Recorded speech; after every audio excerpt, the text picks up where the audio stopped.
పితా పుత్ర పవిత్రాత్మ నామమున ఆమేన్. ఈరోజు సెప్టెంబర్ నెల 18వ తారీఖు 2024. ప్రియమైన సహోదరి సహోదరులారా, ఈరోజు రాత్రి మనము ధ్యానించే విషయము, దేవుడు మనకు ఇస్తున్న ఆశీర్వాదాలే మనకి శాపంగా మారిపోతున్నాయి. హల్లెలూయా, ప్రైజ్ గాడ్.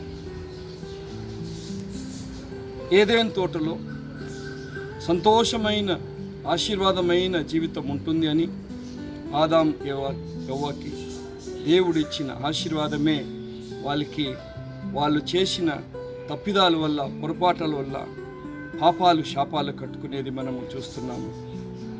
ఏదైతే వాళ్ళకి ఆశీర్వాదంగా ఉన్నిందో అదే వాళ్ళకి శాపగ్రస్తముగా మారిపోయినది. హల్లెలూయా. సౌలు అదే వ్యక్తి ఇశ్రాయేల్ దేశానికి మొదటి రాజు. ఈ దేశం అంతా కూడా ఒక పరిపాలన చేసి ఒక మంచి రాజు అని దేవుడు సమూయేలు ప్రవక్త ద్వారా అతన్ని అభిషేకించుంటాడు. కానీ అతను జీవించిన జీవితము దేవునికి విరోధమైన జీవితముగా మారిన యెడల ఆ వ్యక్తి ఆత్మహత్య చేసుకొని తన కత్తితోనే తన్నే చంపుకునేది మనము గమనిస్తున్నాము. ఆఖరిలో అతను ఆత్మహత్య చేసుకొని చనిపోతున్నాడు. ప్రియమైన సహోదరి సహోదరులారా, దేవుడు సౌలుకి ఇచ్చిన ఆశీర్వాదమే అతనికి శాపంగా మారిపోయినది. మనకి కూడా దేవుడు ఎన్నో ఆశీస్సులు ఇస్తున్నారు.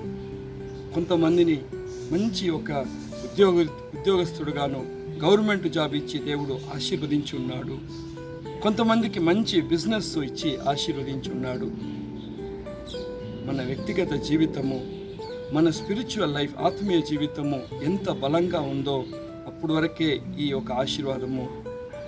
దేవునికి విరోధమైన ఆలోచనలు, దేవునికి విరోధమైన చింతనలు ఎప్పుడు ఒక వ్యక్తిలో వస్తుందో ఆ గవర్నమెంట్ జాబే ఆ వ్యక్తికి శాపంగా మారిపోతుంది.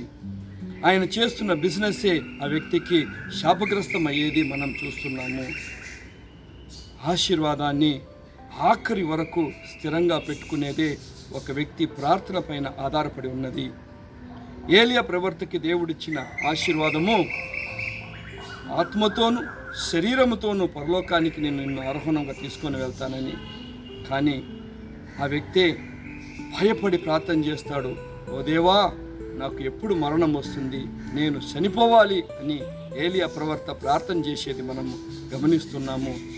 ఏవైతే ఏలియా ప్రవక్తకి దేవుడు ఆశీర్వాదంగా ఇవ్వాలి అనుకున్నాడో, మరణమే లేదు నీకు, చావే లేదనుకున్నాడో ఆ వ్యక్తి చావు కోసము ప్రార్థన చేస్తాడు. కానీ దేవదూతల సహాయం వల్ల ఏలియా ప్రవక్త తిరిగి పైకి లేచి మంచి జీవితము, దేవునికి ఇష్టమైన జీవితం గడుపుతాడు. అందువలన అతడు దేవుడిచ్చిన ఆశీర్వాదాన్ని స్వతంత్రించుకుంటాడు. ఈరోజు రాత్రి మనమందరము ప్రార్థనలో బలపడతాము. ప్రియమైన సహోదరి సహోదరులారా, దేవుడు మనకి ఇచ్చిన ఆశీర్వాదాన్ని ఆఖరి వరకు ఆశీర్వాదంగానే మనము స్వతంత్రించుకుందాము. హల్లెలూయా, ఆమేన్.